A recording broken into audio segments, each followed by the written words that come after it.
Hello friends, welcome to my channel Aju goals. आज मैं आपके साथ इम्पोर्टेंट करंट अफेयर्स के साथ में 5G के फैक्ट्स को डिस्कस करूंगी। हमारी आज की वीडियोस की हाइलाइट्स हैं इंटरनेशनल बायोडाइवर्सिटी डे, तत्पर प्रोग्राम, मी अन्नपूर्णा, दीदी व्हीकल सर्विस, भारत पढ़े ऑनलाइन। अगर आपने मेरे चैनल को सब्सक्राइब नहीं किया है then please subscribe my channel, like, share and comment and don't forget to click on bell icon. पहला करंट अफेयर डिस्कस करते हैं इंटरनेशनल बायोडाइवर्सिटी डे। और ये दिन कब मनाया जाता है? यह मनाया जाता है 22 मई को, अंतर्राष्ट्रीय जैव विविधता दिवस। तो बायोडाइवर्सिटी का मतलब क्या होता है? तो बायोडाइवर्सिटी दो शब्दों से मिलकर बना है, बायो एंड डाइवर्सिटी। बायो का मतलब होता है सजीव, मतलब लाइफ से रिलेटेड, और डाइवर्सिटी का मतलब होता है वैरायटी, मतलब विविधता। अब मैं आपको बताती हूँ कि यह दिन क्यों मनाया जाता है। तो हम सबको पता है कि प्रकृति और मानव जीवन के बीच एक स्थायी संबंध है और हम अपने जीवन के लिए प्राकृतिक प्रणालियों पर निर्भर भी रहते हैं। इसलिए जैव विविधता के मुद्दों के बारे में जागरूकता बढ़ाने के लिए इस दिन को मनाया जाता है। इस साल की आप थीम देख सकते हैं, our solutions are in nature, और 2019 की जो थीम थी वह थी our biodiversity, our food, our health. तो इस करंट अफेयर से आपको इतनी इन्फॉर्मेशन मिलती है। चलिए friends, next current affair discuss करते हैं। रांची डिस्ट्रिक्ट लॉन्चेस तत्पर प्रोग्राम टू ट्रांसपोर्ट माइग्रेंट्स। तो आपसे पूछा जा सकता है कि तत्पर प्रोग्राम किस डिस्ट्रिक्ट ने लॉन्च किया है? तो आंसर इज रांची। अब यह तत्पर प्रोग्राम क्या है? तो बस ट्रांसपोर्टेशन के माध्यम से पैदल यात्रा कर रहे मजदूरों को घर पहुंचाने के लिए यह प्रोग्राम लाया गया है। अब मैं आपको बताती हूँ अबाउट झारखंड, क्योंकि झारखंड की कैपिटल क्या है? रांची। तो झारखंड के सीएम कौन है? हेमंत सोरेन। मैंने आपको पिछले वीडियोस में भी बताया है। गवर्नर कौन है? द्रौपदी मुर्मू। और जो कैपिटल है वह रांची। चलिए फ्रेंड्स, नेक्स्ट करंट अफेयर करते हैं। Mi Annapurna initiative launched for farmers welfare across Maharashtra. अब आपसे पूछा जा सकता है कि मी अन्नपूर्णा किस सरकार द्वारा लॉन्च किया गया है? तो answer is Maharashtra. It is a initiative launched by Maharashtra for implementation of फसल बीमा योजना। महाराष्ट्र में IRDA लाइसेंस प्राप्त बीमा मध्यस्थ इंटीग्रेटेड रिस्क इंश्योरेंस द्वारा इस इनिशिएटिव को लॉन्च किया गया है। अब मैं आपको बताती हूँ अबाउट महाराष्ट्र। तो महाराष्ट्र की कैपिटल क्या है? मुंबई। सीएम कौन है? उद्धव ठाकरे। गवर्नर है भगत सिंह कोश्यारी। अब मैं आपको बताती हूँ उसके फैक्ट्स के बारे में। तो महाराष्ट्र में राज्यसभा सीटों की संख्या है 19 और लोकसभा सीटों की संख्या है 48। तो इस करंट अफेयर से आपको इतनी इन्फॉर्मेशन मिलती है। चलिए friends, next current affair discuss करते हैं। दीदी vehicle service launched in Madhya Pradesh. बहुत ही ज़्यादा इंपॉर्टेंट क्वेश्चन है for upcoming examinations of Madhya Pradesh.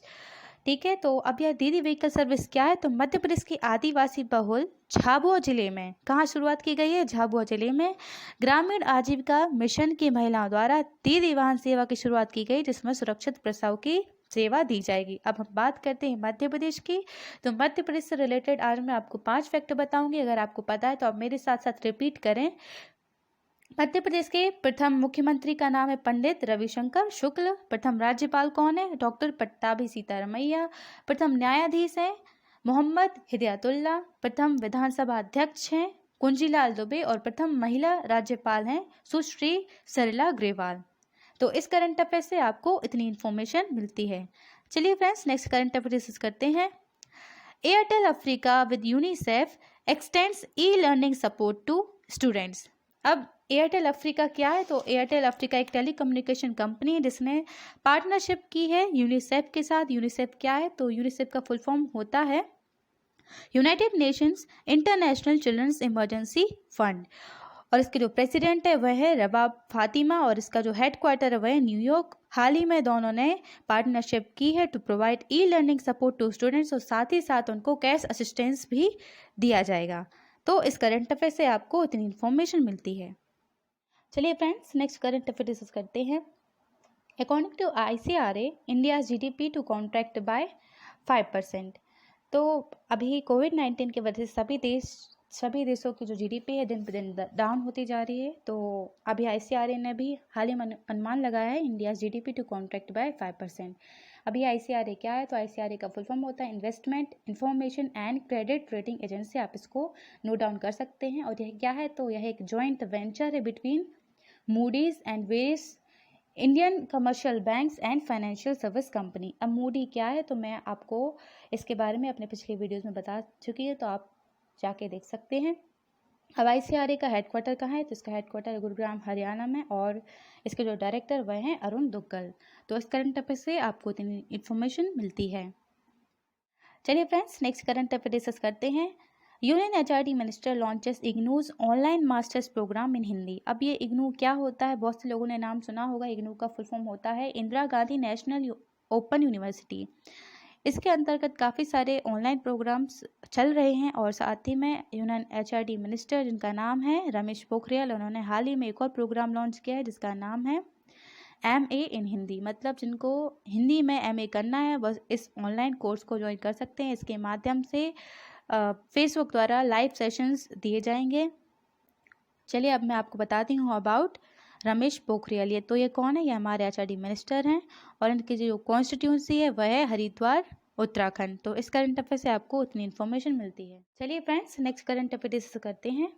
Researchers of CSIRO develop heat resistant coral to fight bleaching. अब मैं आपको सबसे पहले बताऊंगी कि कोरल होता क्या है। तो कोरल को हिंदी में बोलते हैं प्रवाल भित्ति।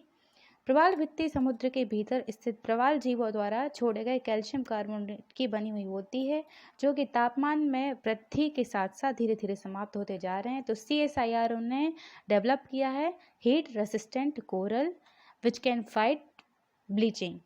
अब मैं आपको बताती हूँ अबाउट CSIRO। तो CSIRO का फुल फॉर्म आप नोट डाउन कर सकते हैं, Commonwealth Scientific and Industrial Research Organisation, जिसका हेडक्वार्टर कहाँ है, ऑस्ट्रेलिया में। यह कब डेवलप हुआ था, 1916 में, और उसके जो चीफ एग्जीक्यूटिव हैं वह हैं लैरी मार्शल।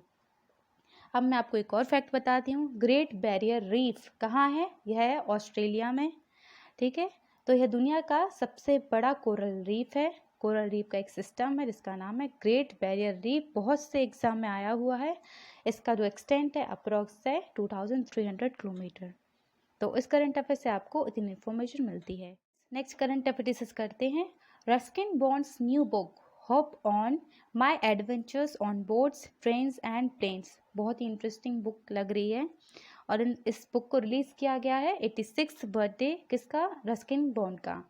तो आप इसके जो ऑथर हैं और इस बुक का जो नाम है बहुत अच्छे से देख लें।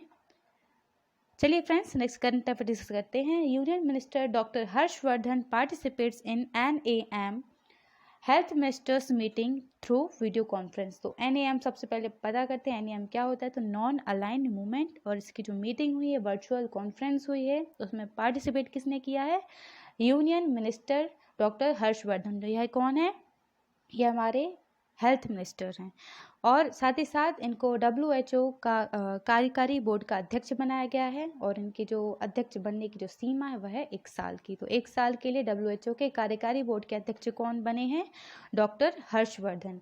और उन्होंने किसको रिप्लेस किया है, उन्होंने जापान के डॉक्टर हिरोकी नकतानी को रिप्लेस किया है। तो इस करंट अफेयर से आपको इतनी इन्फॉर्मेशन मिलती है। चलिए फ्रेंड्स, अब मैं कुछ ऐसे टॉपिक डिस्कस करूंगी जो कि इम्पॉर्टेंट है for the mains examination of UPSC, MPPSC and other states PSC examinations. तो सबसे पहले हम डिस्कस करते हैं अबाउट एम्फन तूफान। ठीक है, इसको हम डिटेल में डिस्कस करेंगे। कुछ फैक्ट्स जो कि बहुत इंपॉर्टेंट है for the objective oriented examinations too, तो आप उसको नोट डाउन कर सकते हैं। इसका जो नामकरण किया गया है, एम्फन तूफान का जो नाम दिया गया है वह दिया गया है थाईलैंड कंट्री द्वारा। इसके जो अफेक्टेड रीजन्स हैं वह वेस्ट बंगाल, उड़ीसा एंड बांग्लादेश। और हाल ही में प्रधानमंत्री नरेंद्र मोदी जी ने वेस्ट बंगाल के लिए 1000 करोड़ रुपए और उड़ीसा के लिए 500 करोड़ रुपए का जो वित्तीय सहायता है उसको देने का फैसला किया है। Amphan is the second pre monsoon cyclone to form in the bay of Bengal in 2 years। The first one was cyclone Fani. अब मुझे आप कमेंट करके जरूर बताएं कि साइक्लोन फानी का नाम किस कंट्री द्वारा दिया गया था। The rapid intensification of Amphan into a super cyclone. अब यह सुपर साइक्लोन में तब्दील कैसे हुआ था, उसके कुछ वेरियस रीजंस को डिस्कस करते हैं।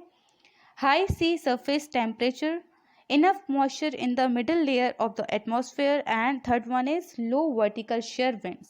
तो इन तीनों कारणों की वजह से यह एक सुपर साइक्लोन में तब्दील हुआ था। तो इस करंट अफेयर से आपको इतनी इन्फॉर्मेशन मिलती है। चलिए फ्रेंड्स, अब हम सेकेंड टॉपिक डिस्कस करते हैं। Centre launches scheme for 100% solarisation of Konark sun temple and Konark town in Orissa. तो अब 100% सोलराइजेशन ऑफ कोणार्क, यह एक बहुत अच्छा इनिशिएटिव है टू प्रमोट सोलर एनर्जी। चलिए फ्रेंड्स, इसको डिटेल में डिस्कस करते हैं। इस योजना में 10 मेगावाट ग्रिड कनेक्टेड सौर परियोजना स्थापित की जाएगी। यह बैटरी भंडारण के साथ सौर पेयजल कियोस्क, सोलर ट्री और ऑफ ग्रिड सौर ऊर्जा संयंत्रों जैसे अनुप्रयोगों को भी लॉन्च करेगा। इस परियोजना को उड़ीसा अक्षय ऊर्जा विकास एजेंसी द्वारा कार्यान्वित किया जाना है। अब हम बात करते हैं कोणार्क सूर्य मंदिर की। तो कोणार्क सूर्य मंदिर 13वीं शताब्दी में बनवाया गया था और यह बनवाया गया था राजा नरसिंहदेव प्रथम द्वारा। और इसको इस मंदिर की जो डिज़ाइन है वह रथ के आकार में है और इसको 1984 में यूनेस्को की विश्व धरोहर घोषित किया गया था। और बहुत इम्पोर्टेंट फैक्ट यह भी है कि इसको काला पैगोडा, ब्लैक पैगोडा के नाम से जाना जाता है। तो इस करंट अफेयर से आपको इतनी इन्फॉर्मेशन मिलती है। चलिए फ्रेंड्स, अब आते हैं हमारे 5G के फैक्ट्स की तरफ। अगर आपको इन सभी क्वेश्चंस के आंसर्स पता है तो प्लीज़ आप मेरे साथ साथ आंसर्स देते रहें। First question is, Hargovind Khurana को नोबेल पुरस्कार कब दिया गया? तो इसका आंसर आप बताइए। इसका आंसर है 1968 में। तो हरगोविंद खुराना को नोबेल पुरस्कार 1968 में दिया गया था। कृत्रिम जीन के संश्लेषण के लिए चिकित्सा का नोबेल पुरस्कार इनको दिया गया था। सेकंड क्वेश्चन इज, महाभियोग की प्रक्रिया मतलब इम्पीचमेंट प्रोसेस किस देश से ली गई है? तो इसका आंसर है USA। Third question is, Keibul Lamjao राष्ट्रीय पार्क कहाँ है? तो यह बहुत इंपॉर्टेंट क्वेश्चन है, इसका आंसर आप ज़रूर बताएं। केबुल लामजाओ राष्ट्रीय पार्क है मणिपुर में और यह इम्पोर्टेंट इसलिए है क्योंकि यह दुनिया का पहला तैरता हुआ पार्क है और यह बना हुआ है लोकटक झील में। World's first floating national park है, इसलिए यह फैक्ट बहुत इंपॉर्टेंट है।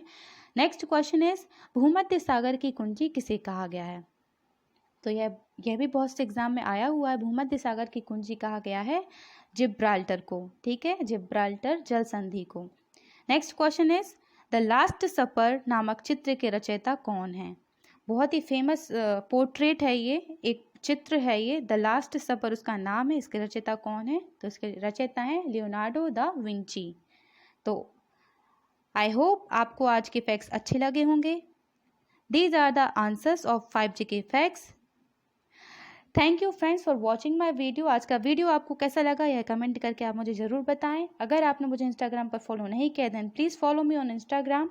अगर आपने मेरे चैनल को सब्सक्राइब नहीं किया then please subscribe my channel.